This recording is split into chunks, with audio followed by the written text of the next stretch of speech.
आदाब नाजरीन, इस्तकबाल है आप सभी का तहजीब टीवी के यूट्यूब ऑफिशियल प्लेटफॉर्म पर। दुनिया भर की अहम खबरों के साथ मैं हिना मौत। चलिए खबरों की शुरुआत करते हैं। खबर रसा एजेंसी रॉयटर्स और AFP की रिपोर्ट में कहा गया है कि शुरुआत लड़ाई की जो है वो कंबोडिया के ता माओ थोम से हुई है, जब कंबोडियाई फौजियों ने थाईलैंड में फौजियों के ठिकानों पर भारी हथियारों से बमबारी शुरू कर दी थी, जिसके बाद थाईलैंड की फौज ने एयर स्ट्राइक शुरू कर दिए। एशिया के ये दोनों मुल्क ही भगवान बौद्ध को मानते हैं, बौद्ध मजहब में यकीन रखते हैं, लेकिन अहिंसा परमो धर्म के रास्ते से भटककर जंग के मैदान में उतर आए हैं। रिपोर्ट के मुताबिक थाईलैंड और कंबोडिया के फौजियों के बीच जबरदस्त गोलीबारी हो रही है। वहीं थाईलैंड ने F-16 ने कंबोडिया के फौजी ठिकानों पर जबरदस्त बमबारी की है। थाईलैंड ने दावा किया है कि उसके F-16 जहाज कंबोडिया के फौजी ठिकानों पर हमला करने के बाद वापस लौट आए हैं। थाईलैंड ने कहा था कि कंबोडिया की तरफ से रॉकेट हमले के बाद F-16 जहाजों को हमला करने के लिए भेजा गया था।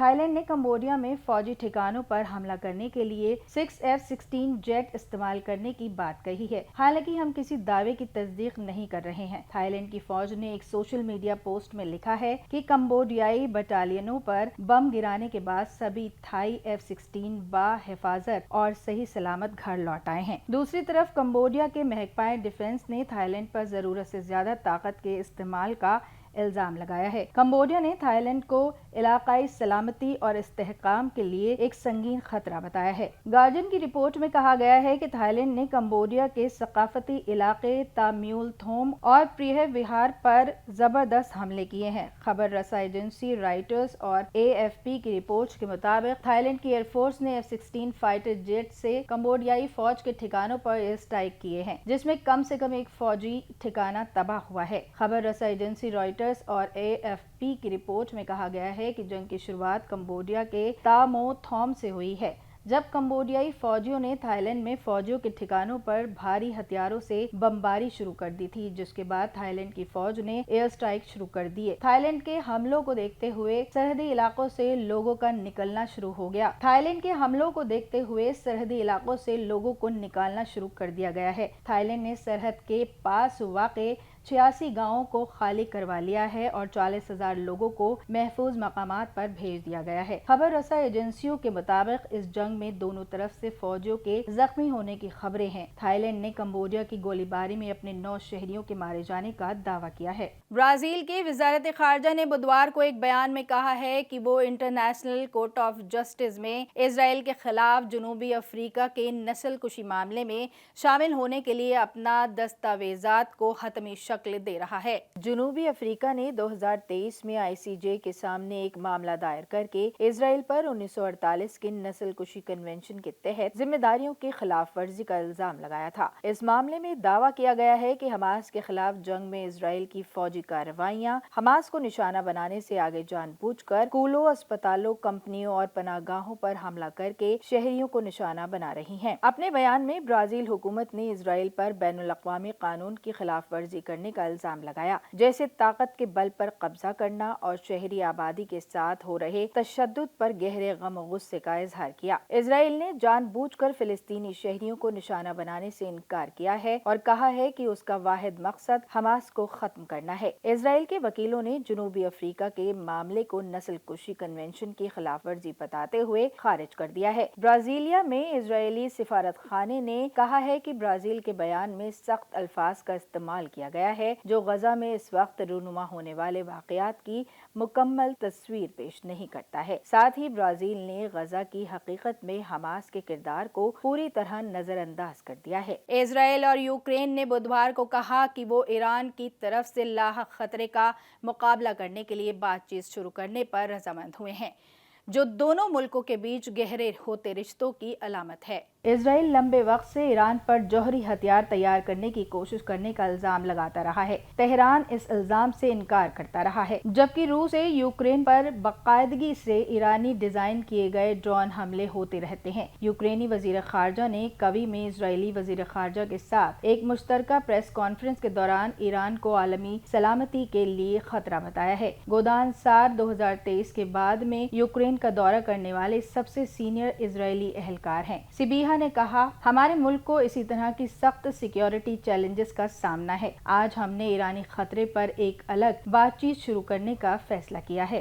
انجینئرنگ، ٹرانسپورٹ اور لاجسٹکس سروس کے وزیر انجینئر صالح الجسر نے بدوار کو اس پروگرام کا افتتاح کیا اور جدید ترین ٹیکنالوجیز کو فعال بنانے اور ایک محفوظ نظام کو آگے بڑھانے پر اس کے کردار پر زور دیا ہے۔ یہ منصوبہ ریاض کے ساتھ اہم علاقوں میں حقیقی زندگی کے حالات کے تحت چلایا جائے گا، جن میں کنگ خالد انٹرنیشنل ہوائی اڈے کے ٹرمینل 2 اور 5، روشن بزنس فرنٹ، پرنسس نورا یونیورسٹی، نارتھ ریلوے اسٹیشن اور جزل اتھارٹی ٹرانسپورٹ ہیڈ کوارٹر شامل ہیں اور کل 13 پک اور ڈراپ پوائنٹ نامزد کیے گئے ہیں۔ وزارت داخلہ، SDAIA اور AI ڈرائیور، وی رائڈ اور اوبر جیسی ذاتی کمپنیوں کی حصہ داری والی ایک کراس سیکٹر ساجھیداری کے ذریعے سے ترقی یافتہ یہ پروجیکٹ سعودی عرب کی جدت کو نئے طریقے سے پبلک اور پرائیویٹ تعاون کو فروغ دینے کے سعودی عرب کے عزم کی عکاسی کرتا ہے۔ اس کے تحت 12 مہینے کے پائلٹ مرحلے کے دوران گاڑیوں پر سوار سیکیورٹی افسران کے ذریعے کڑی نگرانی رکھی جائے گی۔ یہ گاڑیاں اتھارٹی کی آن بورڈ سیکیورٹی اور تکنیکی نگرانی میں ایک اہم شاہراہ اور شہری سڑکوں پر چلیں گے۔ الجسر نے کہا ہے کہ یہ پہل نقل و حرکت اور اقتصادی ترقی کے سعودی عرب کے عزم کی عکاسی کرتا ہے اور اسے اسمارٹ اور محفوظ ٹرانسپورٹ کا